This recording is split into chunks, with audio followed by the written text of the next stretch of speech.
Hello and welcome to this episode of Pipeline to Profitability. I'm Alan Ferguson, and this podcast is proudly sponsored by Service Success Academy. So today, I'm joined by Rob Morgan from Cloud Konnect. Now, Rob is a certified SYSTEMologist and business systems expert based in Shell Cove, Australia. Wondering where that is? It's near Sydney. So Rob works closely with David Jenyns, author of the book SYSTEMology. And so anyone that wants to improve their business systems and processes, this is going to be a really good episode. So let's jump in, shall we? It's Alan, and I want to welcome Rob to this episode of Pipeline to Profitability. And Rob is a system expert, and I'm going to take you straight in, buddy, and let you tell our listeners a little bit about you and what you actually do to improve contractors' lives with improving systems. Welcome, Rob. Thanks, Alan. Thanks for having me. I always say when I meet someone new that when someone says, "What do you do?" I just say I'm a systemologist. And sometimes that gets confusing because people go, "Systemologist, so is that Scientology?" And the first response is, no, I actually help businesses systemize the processes and turn them into systems and document them and get them all done. So as a systemologist, we really look after businesses, particularly in the trading industry, about how a business owner can become a business owner. So they start with a tradie, they become a contractor, then they become their own business. And now they have everything in their head and they're trying to systemize everything. So what we do through the world of systemology is come in and support them, write down everything they do, look at the services they're providing, document those, and turn them into processes in which they can repeat. You know, if they're teaching something new to someone and someone can watch that 1,000 times and they only have to record it once, that's our goal. So it started way back about three and a half years ago. I read the Systemology book and I thought, wow, I'm going to do this for my own business. I then learned that I could become a systemologist. And now already I was doing IT support and have done IT support for 30 years. And going into the space of consulting and mentoring and business coaching felt like a natural progression. But me being a tech head and a bit of a geek, found the technology behind writing systems and being very organized fit perfectly with what I was trying to build as a model for my own business. So I sold the IT company that I had in 2018, focused just purely on consulting and business mentoring. And then Systemology came in. And now here we are 3.5 years later. And my primary goal and my primary business model is now helping other businesses systemize so they could either franchise or they can sell, even if they don't want to. It's great to know that they could if they ever did want to. So that's a bit about me and where I kind of started. I love it. Yeah, we've been doing a little bit of work together over the the last 6 months. We've had you in our private coaching group, and you've actually been working with a few of our plumbers that we're working with. You know, we primarily coach plumbers on how to improve their systems and processes to run a more profitable drain call. And yeah, the last time you came in, it was good to actually get you interacting with everyone in our group. And I know I am no stranger to systems, and I've been in the training industry for quite a few years now, and I've been I suppose honoured to have met Michael E. Gerber a couple of times. Don't know him I couldn't just call him and say, "Hey, Michael, it's Alan," because we've met at trade events that we've both been in, or one we were involved with. One was a bigger event, but got to meet the guy. I've read all of his books, and I love what he's about. Now, I know the founder of Systemology, David Jenyns, has actually shares an amazing story about Michael Gerber, but this is, I suppose, today's podcast is all about how contractors can use systems and the likes of, the companies that you are involved with to improve their day-to-day life with their plumbing, electrical, heating and cooling business. Yeah, so David Jenyns, and you obviously read the book Systemology. I have. He basically met with Michael Gerber and went to California and worked with Michael Gerber directly to help Michael launch his next book. And through that process, Michael Gerber decided and worked out and summarized that David Jenyns' book, The Systemology, was the next stage of the E-Myth. It's the E-Myth 2021, he called it.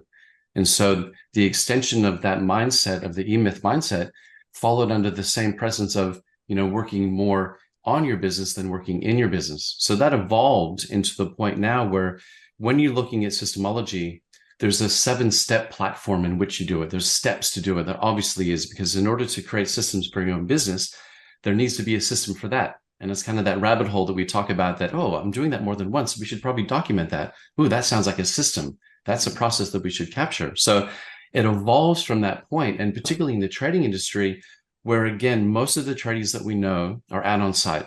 They're working, they're doing it, they're on the tools, they're working with the other techs and the guys that are out on site. The goal there is how do we start eliminating that business owner from doing the day-to-day operations of running the business? How do we allow them to step back, look at their business as an investor and say, right, we now have a team, amazing team that are out on site on tools. We're doing 16, 20 jobs every single day. I'm managing this and I go out to the job sites when I need to because they're following a system. So the way that systemology approaches that is kind of turning that chaos into control. So the first thing you want to do when you're trying to systemize your business is look at the first job you ever did. Why did you become a plumber in the first place, for example? So what did that look like? Well, I love being a plumber. I've been an apprentice for 5 years, and I was a business owner for the next 5 years, and it's a great business, but I'm still out on the tools every single day. So the way to capture that system is look at the first job you did that made you decide to be a plumber in the first place, or any trading. But what did you do? Oh, we did this big job, a pipe job, whatever that looks like. We want to be able to capture that through what's called a critical client flow. So we'd say, okay, let's pick a typical client. So what would be an ideal client that you've worked with that's been perfect? We're talking blue skies, perfect weather. Everyone showed up for work. All the materials arrived on time. It's a perfect job. Now think about that job. What was the first thing you did? How did people find you? How did you find them? What was the onboarding like? How did you meet and greet? Then did you do a quote? You went on site. You then got the approval, because remember, we're talking about blue skies, no what ifs, no, like they said no, or it rained and the guys showed up, said all of that thing you just want to ignore for now, because you want to capture the basic process that you're doing for each job. But you're going to pick one job, one client type, and work your way through. Now you've done the quote, they said yes, you've done the job, you've got a deposit or whatever that looks like, you finally got the final payment, and then you repeat that process again. Stop there. That's all we want to look at, is the perfect scenario of the perfect job and capture everything you did. So if the attention is part we're focusing on, then what are you doing with marketing? Are you doing Facebook, LinkedIn, Instagram? Great, let's capture that. How are you using it? When someone calls up and says, hey, I got your number from a friend of mine that had a job done for you guys. You're great. You spoke very highly of you. What's the process in which you take those phone calls or emails? How do you do a quote? When you go on site, what's the process? When you're doing a job, typically with tradies, you're talking about a job that typically starts with a pre-job, during job, and post-job. So we start thinking, what do you do in preparation for that job? You take the tools, you load the trucks, you order materials in, great. Now you're out on site. What does that look like? Remember, you're breaking it down into simple little pieces. It's like getting a big box of puzzle pieces and dumping it on the dining room table and finding the first 2 pieces, and then 4 pieces, then 5 pieces, and suddenly you got a picture. You're putting together methodically. So our job as a systemologist is to allow that space, to allow you to look at every step of the way that you're working your way through, all the way to the point where you get paid. Great, stop.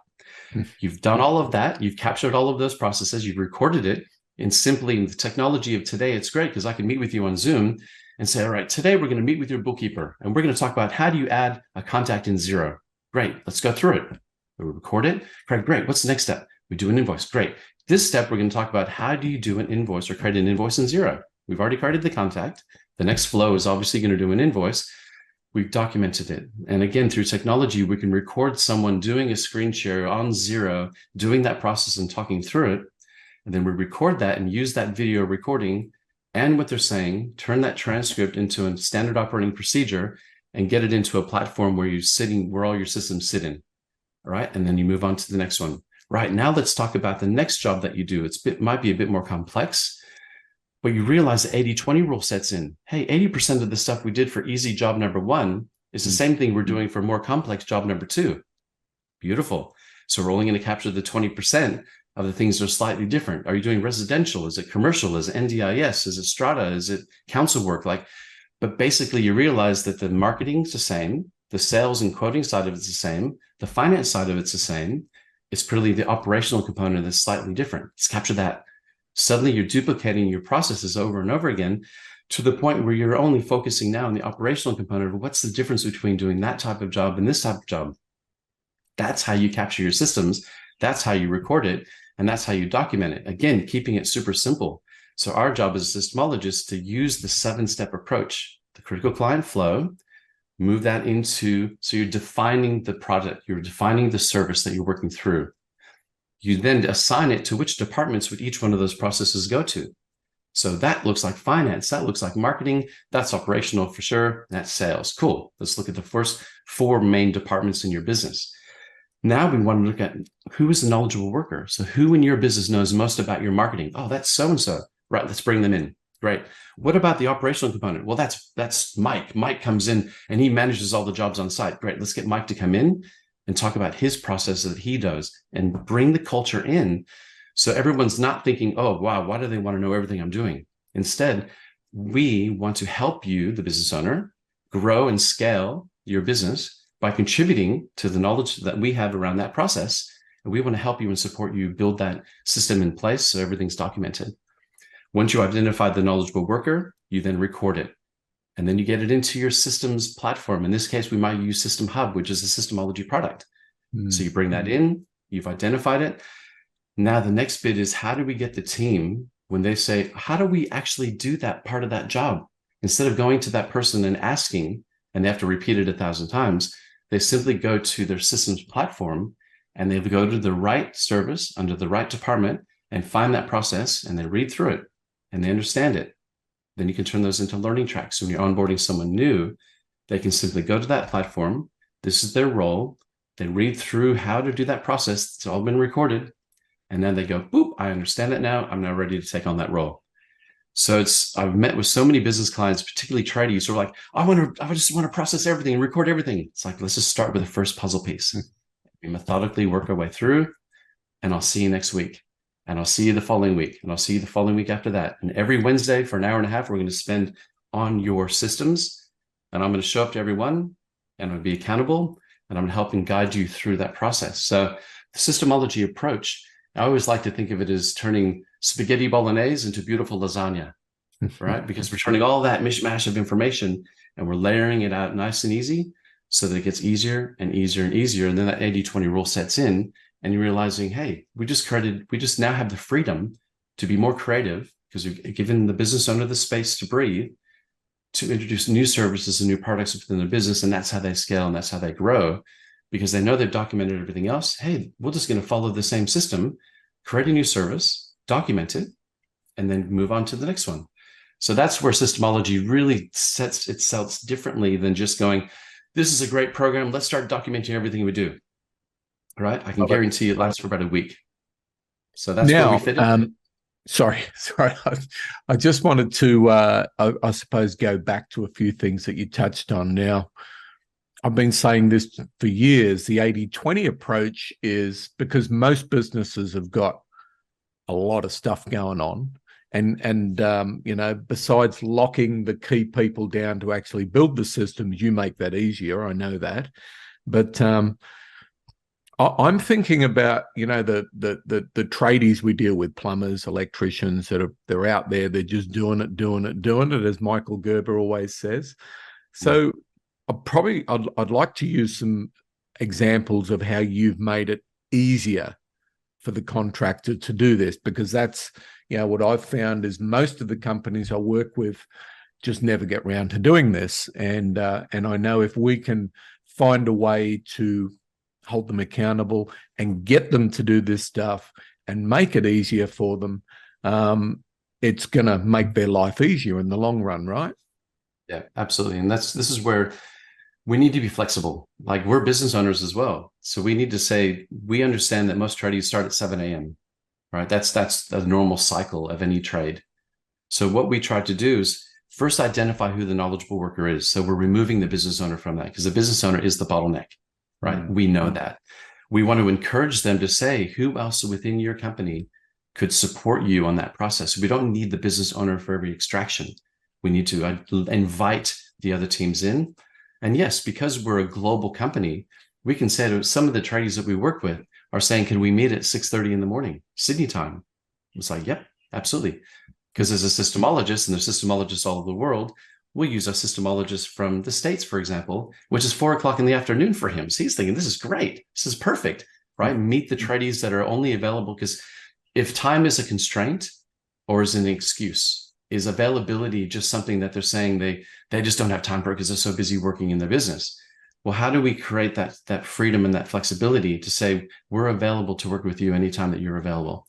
So let's find a time. Because if it's important to you to get this done, it's important to you to scale and grow and remove yourself from the day-to-day operations, how can we make it easier for you? So we're not constricted to time zones. We're not constricted to days of the week. It's saying we will make it as easy as possible for you so it works. Now, that's one of the hardest questions to ask and one of the hardest things to answer. The even harder one is showing up, because it is so easy. And we worked with many companies that have gone, I want to do this every week at 9 o'clock in the morning. All right, by week 3, they're struggling because they're working back in their business. So the intention that we put in the very beginning is, let's collect all the people that we're going to be working with. So if you aren't available, we can then jump in and meet with someone else who can be available during that time slot and get that done. So it's preparing every session, saying, okay, this is what we've done this week. Next week, we're going to meet with this person and that person. We're going to cover off these things. Okay, so everyone's prepared. So it's not like we just rock up on the standard call and go, hey, what do you guys want to do today? We don't do that at all, because we have a system for that. So we follow that system by preempting and preparing every single session. So during the week, that business owner and whoever the knowledgeable workers are know that this coming Thursday at 6:30 in the morning, we're going to be covering off these processes and you're going to be meeting with these people. Cool. We have time to ensure that they're going to show up, because we know it's tough. We know it's tough to be there every single week. Make it flexible. Okay, what about every 2 weeks? Does that make more sense? Because every 2 weeks, we might be able to then capture these processes, gives you time to still work within your business, but every 2 weeks we catch up and we go through the process of the same thing. So the 12-step approach with Systemology is 12 sessions to capture that 80% of everything you're doing. Use the 80-20 rule there, so that you eventually have created a process and a system for creating your own systems. So that's the goal, to meet with those sort of challenges. So with I love the 80-20 rule. I think it's very powerful. But how do you get the contract to decide what is the most important part of the, because 80%, the 80-20 rule is basically 80% of our results come from 20% of our activities, and I believe that to be true. So how does the contractor, big and small, actually choose what is the most important part to actually take and systemize to bring the best results? Yeah, some of the things that we do, and again, after 3.5 years of working with over 150 businesses, I've worked out a way to decide and help them and guide them make those decisions of where to start. All right. So first thing I'll do is, they have a website. Typically, most websites, particularly in tradies, say services at the top. You click the services button and it uses a little drop down. We do residential, commercial, NDI, like all of the list of the things that they do that they made public to the rest of the world is what they do. That's the first thing we talk about. But the first thing we focus on is, what's the easiest one? What is the one of these lists of services you're presenting on your website is the one you could do blindfolded? In fact, your entire team could do it with their hands tied behind the back. Let's start with that. And then we do the CCF, that critical client flow. We do the systems assign sheet to track which processes we're capturing. And we make it super, super easy. And like, of course we know how to do that, but let's capture it. Let's record it. Aren't you sick of repeating it? Great, let's do that. And then you move on to the more complex things. Then you move into the what ifs. Then you move into, you're putting a spirit level up to do what happens with the spirit level gets knocked over, right? We now have some of our tradies that are getting a GoPro and they're sticking it on their heads, those little head straps. Okay. And they have a GoPro and they're going on site and they're talking through a process of how to do certain things on a job site. So we're no longer restricted in being in front of a computer at your office when you know you need to be out on site. Take your phone, your Android, your iPhone, record that process. This is how we do a tech talk. This is how we prepare for a job. We meet with the team, we form a circle, and we discuss how we're going to do this job. Let's record that. Even if you have a little bit of fun and make it a bit of role play, record it. Bring it back, send us the recording. We document it, extract it, and turn it into a standard operating procedure. So it's about being creative, particularly with the technology that's available these days. Record everything you're doing more than once. We're getting recordings now of boys sitting in the workshop having a discussion post job, right? So the business owner or one of the team members just recorded them having that conversation. So this is a debrief. That's an example of a debrief. Okay, let's record that. You're doing it every job, aren't you? Yeah. Is it the same sort of conversation? Yep. Things that we've learned, things we can do better next time, and things that we've done a great job that we're getting a pat on the back. Fantastic. Let's record that. Because when you're onboarding someone new and they see that that's involved in part of the process, that new team member's like, these guys are great. They're so organized. So our job is to go, well, we've worked with a lot of plumbers, a lot of electricians, and a lot of builders and things like that, and a lot of trades. I've come across one business that's doing this. Have you thought about doing that? And they're like, oh, I've never thought about that. That's a great idea. Great.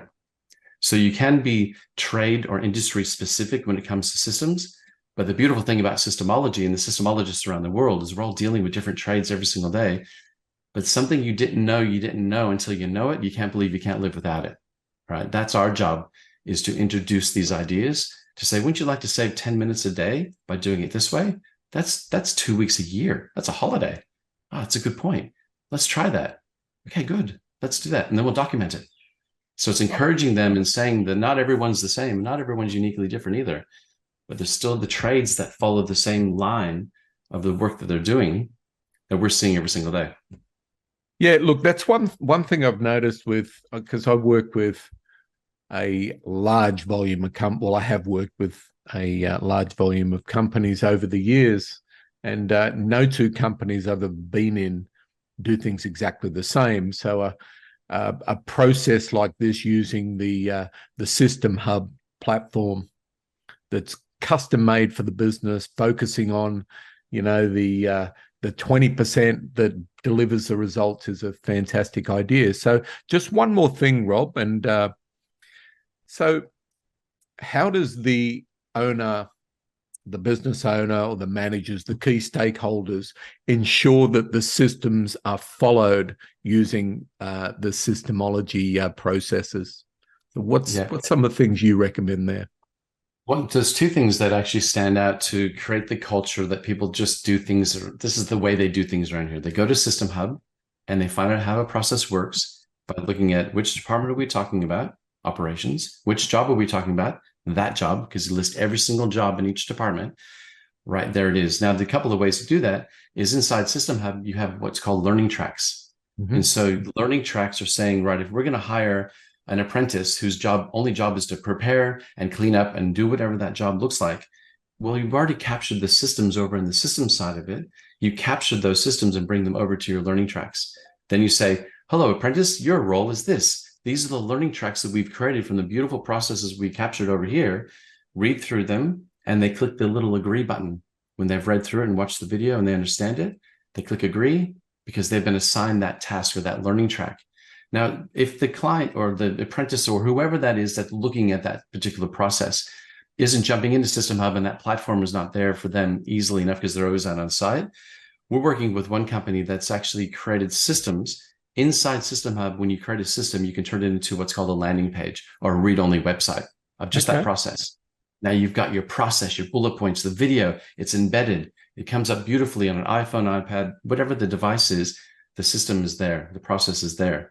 Now you can go one step further and just, here's the link to the process, and you send that link over. Now, again, using today's tech, you can turn that landing page into a QR code. You then send that QR code to whoever it is out on site, straight to their phone. Scan this QR code. This is how you do it. They scan it, boop, up comes the process. They've read through the bullet point. They've pressed play. The video is embedded inside of their device. They now understand how to do it. So we have one client that does rail. They fix trains in Sydney. So what they've done is they've turned every process, particularly a safety process, into a QR code. The QR code is then printed out and laminated, and that QR code is actually stuck to the tool. That whoever's going to be operating that tool must scan the QR code. They must read through it. They must watch the video.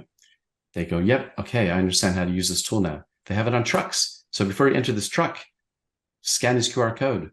We have physiotherapists that have QR codes in front of each room. So the person that's prepping the room for a patient or a client, they scan the QR code and they know how to prep the room. Hot water, cold packs, how to get the bed ready, like all of that kind of stuff is already there. So that there is no limitation to say that, well, you need to be sitting in front of your computer and log into your systems management tool and understand that process. Use technology to make it as easy as you can. So there's no distractions, there's no detours on how, well, I couldn't find it. So I didn't do it. I didn't follow that process because I couldn't find it.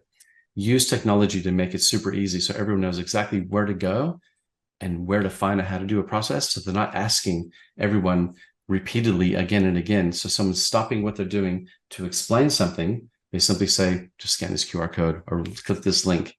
This is how you do it. And basically that's how that works, so that everyone knows what to do and how to do it. But it's creating the culture from the very beginning. So the business owner says, hey team, we're capturing our processes. This is what we're doing now. And this is how you find it. And if there's resistance within that team, you would need to focus on that particular person or those group of people to say, this is the way we're doing things around here now. Stop asking, start looking, because this is where we have it. The information is sitting right here, ready to go. I love it, Rob. I want to share a story on a process that I implemented many years ago. It was probably even before I was introduced to David. And I've always believed, I mean, a lot of companies I work with have processes. Yeah, I've worked with larger companies that have a process manual, and there's pretty much systems for everything. But a full-blown process manual of everything we do in the company is given to the technician when he starts his employment. Now, I've always said that how many of those plumbers, electricians, air conditioning technicians are going to actually go through the whole process manual and execute on it? And one of the things that I did, and I found it worked really well for me, is I created a checklist for a technician. So, for example, this contractor I was talking to today, I asked him, what's been the biggest gain that he's got from working with me? We've been working together for about a year now, and he got really good results fast. He said, Alan, one of the things you recommended was a checklist. And so what I did was, this checklist was 18 points of how to run a drain call, the way that and not every company is going to run the same way. So you create the checklist of how you want it to be.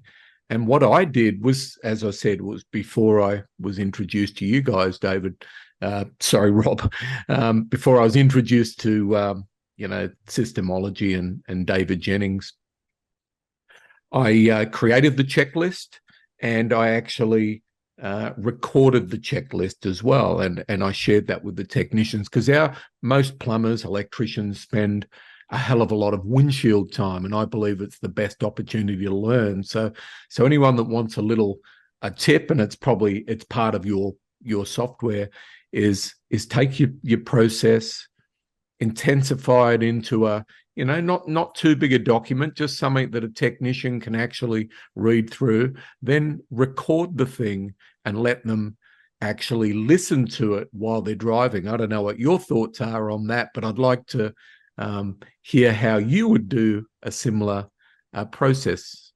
Rob? Yeah, exactly. So when you're looking at your systems management tool, that is a platform of why you do things. So this is it's an overview of a process. When you're looking at now the tech space, everything's cloud-based. You log into something and you're using it from any device. You could be anywhere looking at it, reading through it, listening to it. The most important thing to do when you're capturing a system of why, so this is why we do this process, this is the importance of it, this is the purpose of how this process, to learn how to do it, click here. It takes you across to your Asana, your Monday, your ClickUp, whatever project management tool you're using is now the how. So it's the checklist of what you're working through. Now they're interconnected. You have your project management tool connected directly with your project management. So you got systems management sitting over here, your project management sitting here. They're all talking to each other. Now you could even go one step further. And again, you're talking through this. So if someone, like you said, windscreen time, so they're driving along, you're recording that process to say, this is an overview of this process. When you need to learn how to go through the checklist, here's an example of the checklist, and here's a link directly to that checklist. So when you think about business systems tools, you're thinking, okay, so the typical business system tools would be, what is your Office suite? Well, it's Google or Office 365. All right, link it through. Here's how you do an email. Here's how you autoresponder. Finance department, your Finance Xero, MYOB, QuickBooks, that kind of thing. Then you have your CRMs, which is, you could be your Salesforce, your HubSpot, your Pipedrives, and all that kind of thing that you're keeping track of your clients. All of these web-based tools are all talking to each other. The system hub, or your systems management tool, is the why you have all of these tech tools sitting there, and you can refer to them and link them through back. So again, this is the importance of having an overview, is because you're saying, this is the process of, this is why we do it, this is the importance of it. And to see more about how to do that, click here. To see an example email of how we do it, click here. To watch the video of an overview of a screen show of using Loom, which is a screen recording software, click here. So there's a system hub, or the hub of your systems becomes the epicenter of everything else that's working around it. And most companies, they end up spending way too much money on different subscriptions. So the goal is to look at the core systems and subscriptions that you need within your business and link them all together so they're all talking to each other, to make it as easy as possible and not so confusing while you're out on job, while you're out driving from site to site. You have something that you can listen to, as particularly if you're driving, if you've got an audio set up, because remember, if you're telling a story, and yes, it's been documented, but even more importantly, you're actually telling the story of how you're doing it. It's like listening to a podcast while you're in your car. There's no reason why you can't create this, click the play button while you're driving, and someone is talking through a process, like an overview, because that's the point of the systems capturing, referring back to the space of where the checklist and other things are. So that's where the systems platform really helps. Love it, love it. Yeah, look, that's the one thing that I've learned with, I suppose, employing hundreds of technicians over the years and training more so, that you've got to try to simplify things as much as possible, because most plumbers and electricians and air conditioning technicians just want to go out and do their job. And if you give them something that's too complicated and there's too many steps, they tend to just go back to doing things the way that they believe it should be done. So look, this has been fantastic, Rob. I do appreciate you joining me for today. And systems is a really, really important part of a successful company. Now, I always ask everyone that joins me on the podcast, any particular book that you're reading that you would recommend, and how can anyone that's listening to this podcast get a hold of you? Yeah, obviously the book that I would recommend the most would be the SYSTEMology book written by David Jenyns. Right. And you can, if you're not into reading and you're into Audible, then there's an Audible written and narrated by Dave Jenyns, which I always call it, he's got a bit of an angelic voice because he speaks clearly, slowly, and methodically, but also very easy to listen to. And yeah, you can turn the speed up on the Audible book if you want to. But the point is, you read through the book, understand the language around creating systems for systems, understand the mythology around the systemology approach is super easy, but it's things that we know. We just don't apply it because it's not something that becomes repetitive in our own day-to-day lives. So if you can read the SYSTEMology book or listen to the Audible, highly recommended. We actually have a link to the book ordering straight from our website. So if you go to cloudkonnect.com, right, and we can put a link in there. It says cloud with the, and cloud and K with a connect. So Cloud Konnect, connect with a K, .com. You'll see all the information around the systemology and the services that we provide. But more importantly, if you put cloudkonnect.com/SSN, you will see that there's a specific landing page for you and I, so that if you want to order the book, I'll post it to you. Anywhere you are in the world, you just fill in that form and we'll post you the book for free. Fantastic. I really do appreciate that. So best way to get a hold of yourself? Yep, cloudkonnect.com. That's it, is it? Right on the front page, you can click a button and it books a 15-minute in with me straight away. I'll make sure everyone gets that in the show notes. And yeah, want to thank you again. It's been a fantastic episode, and systems is just, it's just that important, right? Yeah. Thanks, Alan. I appreciate it. Oh, thank you, Rob. And good to see you again, buddy. And that's a wrap for another episode of Pipeline to Profitability. And look forward to catching up with you on the next podcast. Cheers, Rob. Thanks, Alan.